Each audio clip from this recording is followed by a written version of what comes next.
తప్ప తనకి బాధ ఉండదు. అందుకని నిలువెల్ల విషయం గల వ్యక్తి అయినా, అందుకని 2004లో 2009లో ఆయన 9 సంవత్సరాల పరిపాలనా కాలంలో తను ప్రజలకు కుట్టిన కుట్టుడుకు ప్రజలు 2004లో 2009లో ఏ విధంగా బుద్ధి చెప్పి పక్కన పెట్టారో తెలుసు. ఆ విధంగా ప్రజలతో ఈసడించబడి చేత్కరించుకోబడి బయట ఉన్న వ్యక్తి ఈ విధంగా తన సూర్యాతిని మర్చిపోయి ఒక ముఖ్యమంత్రిగా చేశానని కూడా అర్థం లేకుండా మాట్లాడే ప్రయత్నం చేశాడు. అందుకని చంద్రబాబు నాయుడు నిలువెల్ల విషయం కలిగిన వ్యక్తి. ఆ విషయం కలిగిన వ్యక్తి ఈ రాష్ట్రంలో ఏ మూలన అడుగుపెట్టినా, ఎక్కడ కూడా ఆయన దోమ కుట్టినా ఎన్టీ రామారావు అధికారం పోగొట్టుకున్నట్టు, ప్రజలు సంతోషాలు పోగొట్టుకున్నట్టు, కరువు కాటకాలు వచ్చినట్టు ఇవన్నీ రాష్ట్రంలో అనుభవిస్తారు. కాబట్టి ఆ దోమని ఎక్కడికి రాణిస్తలేరు చంద్రబాబు నాయుడు దోమని. అంటే ఓ స్త్రీ రేపురా అని రాసినట్టుగా ఓ చంద్రబాబు రేపురా అని రాసుకుంటున్నారట గోళ్ల మీద పాదయాత్రకి. ఓ చంద్రబాబు రేపురా, వస్తూ వచ్చినా కానీ మా ఊళ్ళోకి రాకు, బైపాస్ రోడ్లు పో, మళ్ళీ ఈ ఊళ్ళో అడుగు పెడితే కరువు కాటకాలు వస్తాయేమో అని.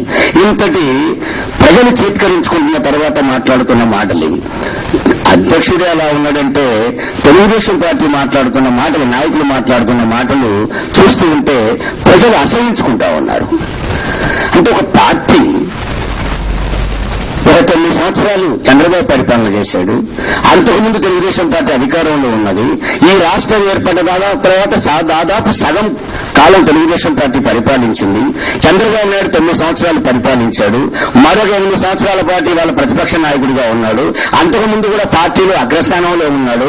వీరు దేశవ్యాప్తంగా చక్రం తిప్పింది అంటాడు, రాష్ట్రపతి నేనే ఏర్పాటు చేసిన అంటాడు, ప్రధానమంత్రి నేనే తెచ్చిన ఉంటాడు.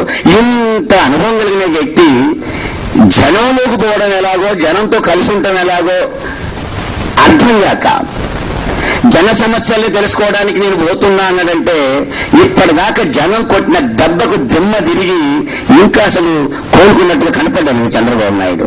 ఆ నాయకత్వం కింద ఉన్న తెలుగుదేశం పార్టీ నాయకులకు అన్ని నిన్ను కూడా కనపడడం లేదు. కనపడ్డా వాకులు చెవకులలో మాట్లాడుతా ఉన్నారు. ఒక ఆయనేమో బైబిల్ గురించి మాట్లాడతాడు, రాజ్యాంగ స్ఫూర్తికి కూడా భిన్నంగా, లౌకికవాదానికి కూడా భిన్నంగా, వ్యక్తి స్వేచ్ఛను కూడా హరించే విధంగా దాన్ని తీసుకొచ్చి మతాల గురించి మాట్లాడతారు, కులాల గురించి మాట్లాడతారు, లేకపోతే ప్రాంతాల గురించి మాట్లాడతారు, వ్యక్తుల గురించి మాట్లాడతారు, తమ ఇష్టం వచ్చినట్టుగా మాట్లాడతారు. అంటే జనంకి వెళ్ళి చూసే దమ్ము లేక జైలుకి వెళ్ళి చూడడం మొదలుపెట్టారు. ఎందుకంటే కుట్ర చేసి తెలుగుదేశం పార్టీ, కాంగ్రెస్ పార్టీ కుట్ర చేసి అక్రమ కేసులు పెట్టి అక్రమంగా జైల్లో పెట్టిన జగన్మోహన్ రెడ్డి గారు ఒక్కసారి బయటకు వస్తే వీళ్ళకు పుట్టగతులు ఉండవు, జనంలోకి పోలేరు. జననేత, ప్రజాభిమానంగా ఉన్న వ్యక్తి, ప్రజానాయకుడు ప్రజల్లో ఉంటే ప్రజాస్వామ్యం. జగన్మోహన్ రెడ్డి గారిని ప్రజల్లో ఎదుర్కోలేక అక్రమంగా కేసులు పెట్టి ప్రజానాయకుడిని అప్రజాస్వామ్యంగా జైల్లో పెట్టారు. జైల్లో నుంచి కూడా బయటకు వస్తే ఎక్కడ మా పరిస్థితి అంటే జైల్లో నుంచి జగన్ బయటకు వస్తే మీరు జంగల్ పాలు కావడం తప్ప జనంలో ఉండే పరిస్థితి లేదు. జనంలో ఉన్నప్పుడు జైలు నుంచి బయటకు రాకుండా ఎలా ఉండాలి అంటే 24 గంటలు ఆ జైలుకి వెళ్ళి చూసుకుంటే బతుకుతా ఉన్నారు. 24 గంటలు విజయమ్మ గారు ఏం చేస్తా ఉంది, 24 గంటలు షర్మిల ఏం చేస్తా ఉంది, 24 గంటలు వైఎస్ఆర్ కాంగ్రెస్ పార్టీ ఏం చేస్తా ఉంది, 24 గంటలు ఈ పార్టీ ఏం చేస్తుందో చూడడం తప్ప ఈ పార్టీ ఏం చేస్తుందో సమీక్ష చేసుకోవాలని స్థితిలోకి నెట్టబడ్డారు. అందుకే తెలుగుదేశం పార్టీ నాయకులు నిరంతరము రాజ్యాంగ స్ఫూర్తి కూడా భిన్నంగా మాట్లాడడం మొదలుపెట్టారు. ఈరోజు యనమల రామకృష్ణుడు మాట్లాడుతూ 2-3 నిమిషాలు మాట్లాడతాడు. ఒక మాట, జైల్లో ఉన్న జగన్ గారికట కాంగ్రెస్ పార్టీ అన్ని సౌకర్యాలు కల్పిస్తా ఉన్నదట. అసలు తెలుగుదేశం పార్టీ కాంగ్రెస్ పార్టీకి ఒక బ్రాంచీ ఆఫీస్.